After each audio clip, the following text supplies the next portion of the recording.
Good evening. Good evening. Evening. Yeah, hello, Asad, and hello, Musa. Mm. First of all, I'm sorry about the experience you've had. To start off with, can you please introduce yourself and tell us briefly why you approached the Black Community Coalition for Justice and Self-Defense? Okay, so I'm Musa. I'm 16 years old. I'm born in Germany, and I've reached out to you because um, I've had enough. I would say because I've been treated like a piece of shit by the police Mhm. my whole life, basically, and just this last incident just topped everything. And I just think it's important to talk about it and important to show the people how the police is treating us right now today, not 100 years ago, not thinking slavery is gone, so now being treated well, like how they're treating us today. So I think it's important to talk about it and share so people can learn and educate themselves. Okay. My name is Asad. I'm 15 years old, sorry, and I was also born in Germany. The reason I came to you was because of I'm tired of being treated the way I'm treated, not being humanized, and having the trauma on a daily basis, and the things that have happened with me and the police have just gone on to another level, and we wanted to stop. So you were the perfect person to go to. Okay. What happened? What happened actually? Well, it was the 10th, 4th, 2021. It was a Saturday, and at 16 o'clock there was a demonstration for Black Lives Still Matter at Mm-hmm. the Hafenstraße, and so they were talking and talking, and during the protest we were listening to other speeches, and at the end there was an open mic, which I kind of, at that day, I felt courageous enough to talk and let my voice be heard as a 15-year-old What living motivated in Germany. What motivated you to go to this particular demonstration, and what motivated you to speak up at the manifestation? I mean, I went to the protest because I was just already, I mean, I always got to support my brothers and sisters, you know, we got to show some support, show some love. And that's why I'm always at these demonstrations, to show support, and that we are standing, that we are believing in this message. And yeah, so I just went to it just like a normal other demonstration that I would normally go to. Mhm. But I had the sense of encouragement to talk because I was kind of, that day I just felt my friends were there, and they kind of encouraged me to say, come on, you can do it. And I've wanted to do it for some time. The last one I tried to do it too, but there was sadly no time. But that day I was just feeling in the perfect mode and in the perfect it was the perfect conditions. The weather was nice. I was happy, so I was like, let me just go and have a speech. Okay. Musa, Yes. after this manifestation, the police um, used excessive force on you. Can you tell me about this incident? So after Assad held his speech, we were already we said we want to leave the protest early because he was scared that the cops were going to bust him for having the speech. So we left early. And on the way, Assad was already like paranoid the whole time. I was like, bro, I feel like the cops are about to come. And we had Pete, a white friend of mine, and Assad with us. And he was like, bro, they're not allowed to do that. They won't do that. And I was like, you can't trust in the system because the police here, they do what they want and nothing happens. So, but then at the same time, I was like, okay, they're dumb, but I don't think that they're that dumb that if there's a protest against police brutality, I didn't think they would respond with police brutality because that's just stupid, even for them. Like, it doesn't make any sense. So he was paranoid and stuff. So we were walking back, and we already saw there's a lot of cop cars like in the area, and we were on the way home. We crossed the road. We were listening to music, like we were feeling good because he held a nice speech and everything. But at the same time, we were kind of scared that something was about to happen. And then we walked over the road at Reeperbahn, and it was between this S-Bahn station and the Beatlesplatz. Mhm. We were walking home, and then we saw one normal cop car that stopped next to us, and then another team, like the Mannschaftswagen team trucks, like 2 of them that stopped in front of us, and then like 20 cops or something, 10 or 20 cops jumped out, built like all with their riot gears on, built a chain where they all like stood next to each other like that, so they blocked the road. We kept walking. Like, what was going through my mind, I was like, yo, okay, this is Reeperbahn, shit like that happens a lot. They're probably just gonna tell us, yo guys, you have to cross the road again because it's dangerous here, but they were there for us, for 2 kids. We're still kids, for 2 kids. So they built the chain, so they blocked the road for us. Then after they had us in this one corner, they closed the chain and made a half circle on us. So then they put him and Pete in this one doorway and me in the other one. They were in the doorway of a strip club and I was in the doorway of just some random house. And they just kept getting closer and closer and closer. And I took my phone out and started filming it directly. And I was like, yo, what is going on? What are you doing? Why, like, what's happening right now? And they didn't answer me. I was like, what did I do wrong? What did we do? They didn't answer. And then they kept getting closer and closer and closer.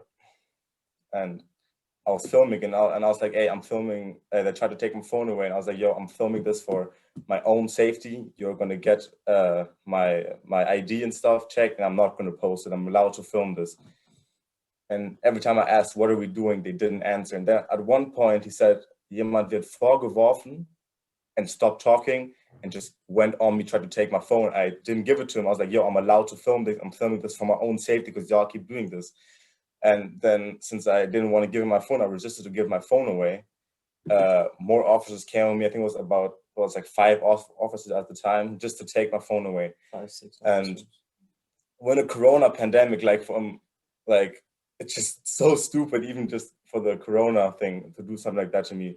And like from the whole violence, looking away from the whole violence, that's already ridiculous. But then, yeah, like 5 cops went on me. I didn't want to give my phone away. I resisted the whole time until one of them took my head and banged it against the doorway. And so then I went down and I felt like a knee in my stomach, and like they had the helmets here, and like something kept hitting me in my chest right here. And I can't tell exactly which officer did what, but I just know that they basically jumped me there. And in the video, which I'm not allowed to post yet, you can see how I said, like, I'm doing this for my own safety and stuff, but they didn't care. And I said I'm allowed to do it, but they still used the force until one of them hit me or something in one area. You can hear me scream and then drop the phone. And that was the point where they used so much violence on me that I couldn't even hold my phone anymore. That was the moment I dropped my phone, and they took my phone to stop recording. And then after that, they were still on me for like some time. Then they went off me after they took my phone away. And I was like, I just had a breakdown because I couldn't stand up. I was just like, they just like took, like, where are my human rights in this situation? Like, I couldn't do anything. There were like 20 cops, all armed and everything. And I wasn't able to do anything. So I just broke down right there. And I was just crying on the floor and everything. So, and then after some time, I saw even more cops came in. And one of them started filming after they beat me, though. Not when they beat me, they only filmed after, when I stood back up. And I was like, yo, what the fuck are you doing? Y'all are some racist police officers. This is not okay. I want my phone back right now. I want to keep filming this. This isn't fair. But that's the only part they're filming. So the only part the police filmed is me getting mad at them for treating me like a piece of shit. But they didn't film how they treated me, how they beat me before. So they only filmed how the aggressive African guy was there just getting mad at them. Where I still couldn't do anything. So then I saw there was some bystanders around us. So I asked them, they took my phone, can y'all please film this? Because like, it's bullshit what's happening. Can you please film this? Then some of them started filming. I was like, please don't leave until they let me go, so you can send me the videos and everything. And so after they beat me and everything and took my phone and searched me and took my ID and everything, they, one of the officers came from the side and was like, oh, it's not him we're looking for his brother. Yeah, this is also really disheartening. I mean, you're 16 years old. Yes. They actually have no viable reason. I didn't for I arresting didn't do you. anything but walking black. That's it. I didn't do anything. They're looking for him. And even he didn't do anything in this And you situation. had to spend a night in hospital. I had to spend the night in hospital, yes. So then, yeah, one officer came around. He's like, "Oh, it's not him we're looking for. We're looking for his brother." And I was like, "Oh, what?" So I didn't even do anything. And then I was like, "Okay." And then I asked him, "Can you at least keep the 2 meters distance from me now? Like, you are so many officers, you can just make like a circle around me or something. I don't give a shit. Like, keep the distance." I told him my mom has like a heart problem stuff and she could die from corona, so please keep the distance. No reply from the officers. I kept telling them, please keep distance. They didn't reply. I told them, guys, you have to keep the distance at least. And they told me I should put my mask on, but I put my mask under my mouth because I had to breathe after they beat me up, because like I was like in shock and everything and I was hurt. So I just had to breathe. And they're like, yeah, you have to put your mask up first. And I even put my mask up. They still didn't keep distance. I kept saying, please just at least keep the 2 meters distance. They didn't want to do that until one of the officers was like way too close to me. He had his helmet here, his riot gear on, and I kept saying, keep distance. They didn't. So I took 2 fingers, put them on his helmet and pushed back very slightly, like, please just keep the distance. He just hit my hand. I was like, fass mich nicht an. And I was like, bro, like, why? Yeah, don't touch me. I was like, why are you overreacting? Just keep the distance at least. They didn't even want to do that. They didn't give me, I didn't have no rights in the situation. Nothing. There was nothing I can do. And after they found out that it's not you, that you had done nothing, absolutely nothing, did any of the police officers apologize? No, they told me to calm down and to stop calling them racist. They didn't offer me a water maybe to cool down or anything. They didn't do anything. They didn't apologize. They just told me that I should calm down. And they gave me, I don't know what the English word is, but I'm Platzverweis. I don't know what the English word is. So I wasn't allowed to be at the area anymore. I was like, and I asked why, and they're like, because I'm aggressive. So I'm like, okay, so you beat me up for walking black, for just walking down the street, and then I'm not allowed to be here because I'm aggressive. Like, where is the logic behind this? Which just shows the police here, they do what they want and they treat us like they want shit. Yeah. They want to. We basically have no rights. It's bullshit. Right. What is the psychological impact on this whole thing on you?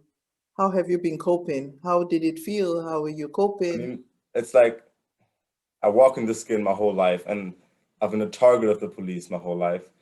And so I've been pulled over for just the most bullshit things. Like one time I crossed the road and they told me I suspiciously crossed the road. I had to empty my pockets and everything. And they were like, they searched me and everything. And then they were like, yeah, you suspiciously crossed the road. We're looking for people that don't belong here. And I was like, you're looking for people, like, what is this even? They're looking for people that don't belong here. After they searched me and checked my IDs and everything and found out I'm a German citizen, they're like, oh, do you have drugs on you? I'm like, why are you trying to look for problems? I'm a 16-year-old kid and I was 15 at that time. Like, can't I even like just walk down the street without being targeted all the time? And it's up to the point where I'm scared when I see a cop car. I get scared when there's a cop car next to me because I don't know what they're about to do. Because what showed at this time, I didn't do anything, but 20 cops felt the need to stop me, and 5 of them or something felt the need to beat me up. So I had to spend the night in the hospital. And it's just, every time I look back at the video that I'm not allowed to share, and every time I think back, or when I write this shit down, I'm like, I just want to cry because it's, I thought in Germany, the people all had equal rights and we would be treated well, but yeah, I don't know. It's just like it's traumatizing. The problem is like I went through so much stuff in my whole life. I've basically been forced to grow up really fast, but I'm 16 years old. Like I'm still a child. I just want to live my life, but I can't because these police officers keep targeting me and doing stuff like that. So up to the point where I'm scared to go outside to just walk down the road because that's enough for them to beat me up. So I have to spend the night in the hospital. And then one of the officers said, yeah, when they took Assad, I was scared. And he was like, I was like, yo, what are you going to do to him? And they was like, yo, we're not in America. I'm like, do you have to kill us so people start taking this serious? And it's not that the police isn't killing Black people. They've killed so many Black people in Germany already. And shit like this happens every day. It doesn't happen to me every day that I get beat up, but police beat up Black people every day in Germany, and it feels like no one is talking about it, and nothing is happening against it. And it's not just the police. I mean, the government's protecting them, and when the government's protecting them, what can we do? It's like, I don't even know what to say anymore. It's just depressing. Okay. Asad, what do you think about this specific police officer who felt offended by you in the frame of the daily racist police violence against Black people in this so-called danger zone in St. Pauli, Hamburg? So during my speech at the beginning, I had a shirt on that was my demonstration shirt. To every protest, I would wear this specific t-shirt. In the front saying, "I can't breathe," George Floyd with a flag fist up. And on the back, sprayed on A.C.A.B, standing for All Colors Are Beautiful.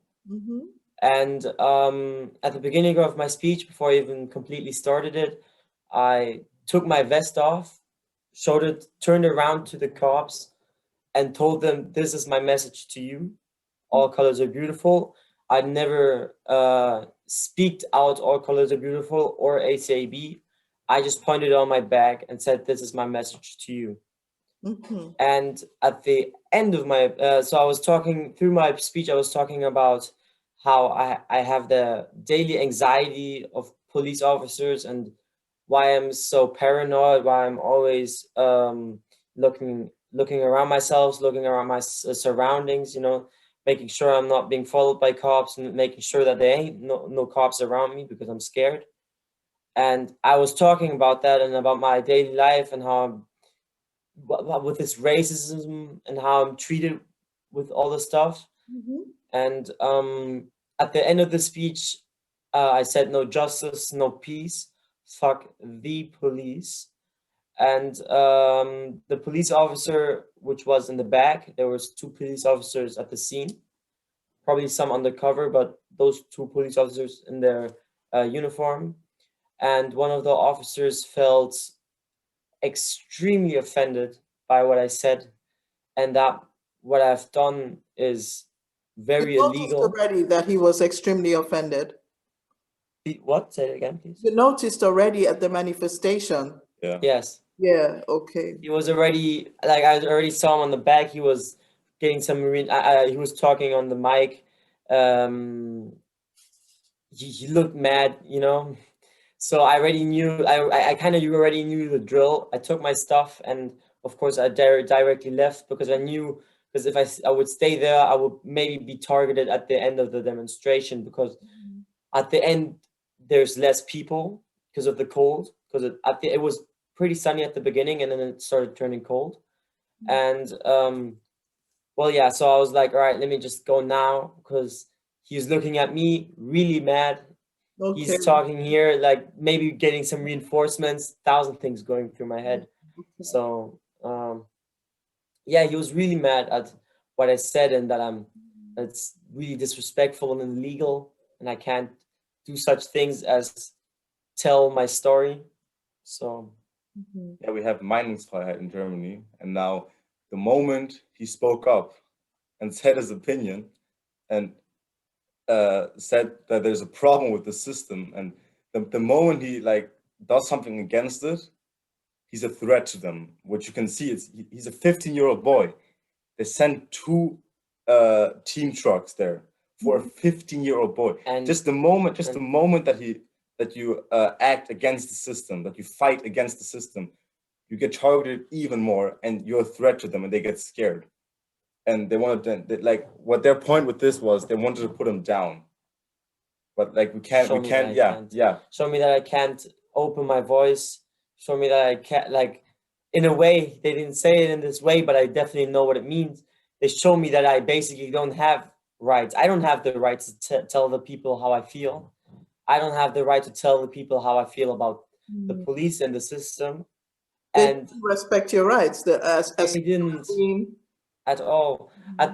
When they were detaining us there, at the end, they found out that it was me because they said, take off your jackets. And I took off my jacket, and then 1,000 things were going through my head. And I turned around and I was like, guys, you know, I'm the guy you're looking for, not my brother. Why did you beat him up?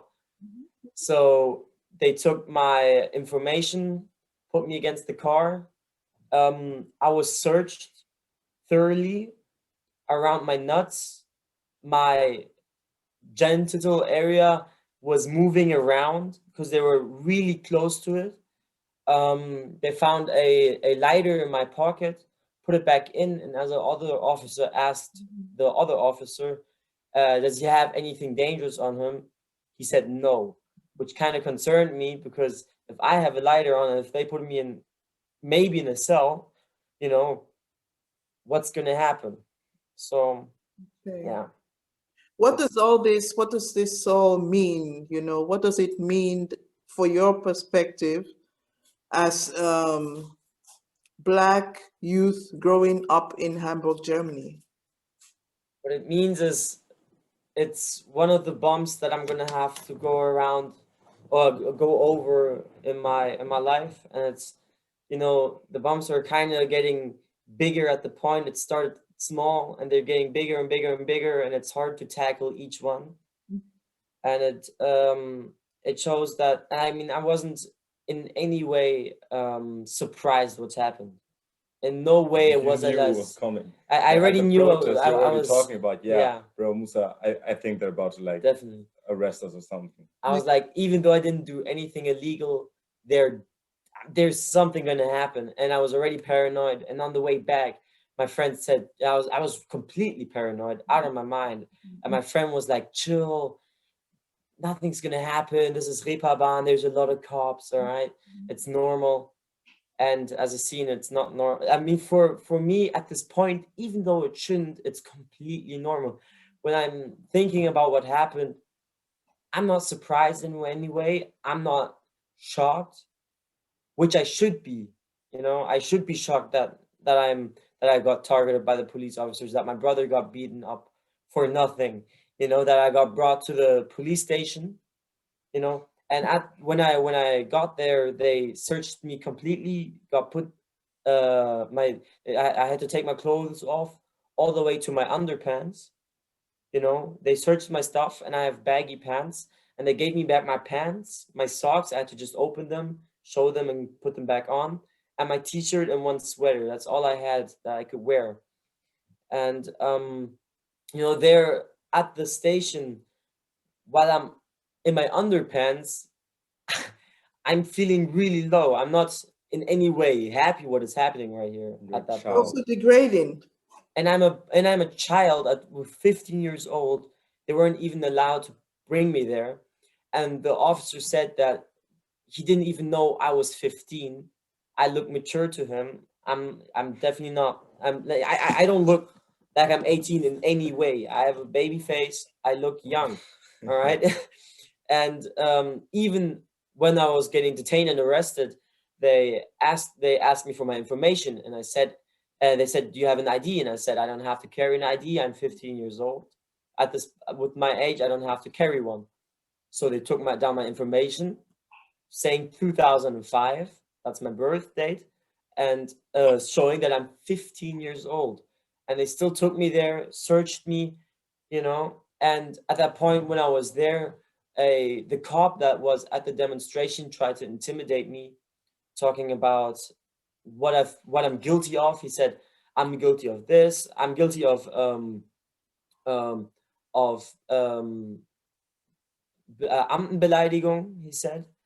And he just said a couple of things that I'm guilty of, you know, talking about, does your mama even know about that t-shirt? And I was like, yeah, my mom loves the t-shirt. It's a pretty nice t-shirt, isn't it? And he got mad, and he's like, yeah, that's not how she sounds on the phone, even though she didn't. How did your mom know? She was, I mean, to the way that she talked about me, talked to me, she said she was completely calm. My sister was right next to her, and she said my mother was talking extremely professionally, extremely calm, not in any way mad. And the cop tried to tell me, put it in my head what I've done wrong, and he's saying, you're guilty of this, you're guilty of that. your mother is mad, you know you can't do that. It's illegal what you're doing. And I'm like, no, it's not. He was trying to make you confess to something that you didn't do, so Yes. that he can later use that against you. Okay. What do you think? What do you wish for to bring about transformation or change? One thing I want to say before we answer that question is to a lot of people that I've spoken with or that answer to my Instagram stories and stuff, and are like, yeah, why don't you like the police? Like, why would I say fuck the police or something? Like, why don't I like them? And it's like, how can I trust the police when this is how they treat me? Like, do you really think if I'm threatened outside, I'm gonna go call these people that just beat me up? How are we supposed to trust them? And it's just, maybe for a lot of white people, the police are a safe place to go to, but for us, they are the ones that make the danger zone the danger zone. The danger zone is not a dangerous place until the police arrives. The police are the ones that come there and beat black people up. Make a problem. The police are the ones that come there with guns. They're supposed to protect us, protect but they don't. Serve, but what they're doing is they are the danger. They are the danger. They're supposed to put away the danger, but they're bringing the danger.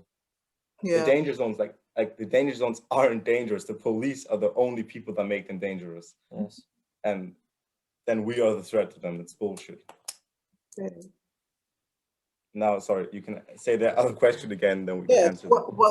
We end with your wishes. What do you wish for from the police of Hamburg? What kind of change? What kind of transformation? A lot. A whole lot. Definitely a whole lot. I mean, 3 things to be put in would definitely be, I mean, I'm not super smart. I don't know how to solve these problems, you know, and how we can solve these problems. But a problem that we can definitely make smaller or erase would be the racism and the targeting in the police.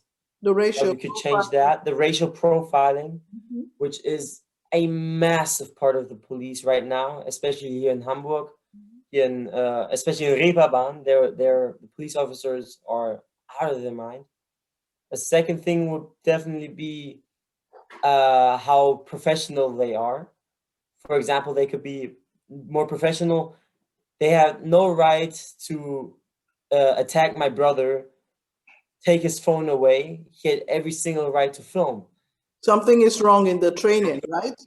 Yeah. In the education of police officers. Yes. So that would be my second thing, that they would be more professional in a whole lot of ways. And the third thing would be that we could change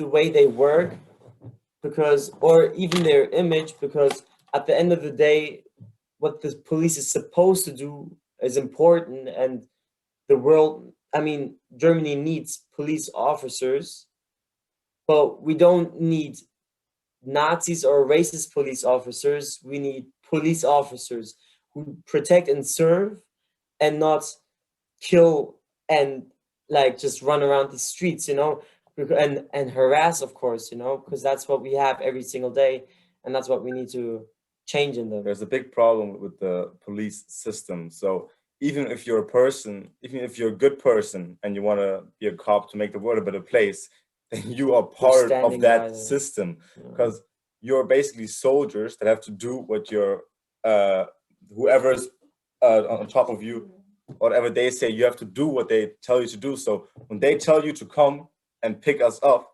then you have to do it. If you're a good cop or if you're not, then you have to do it. So every cop is part of the system. Every cop is part of the problem.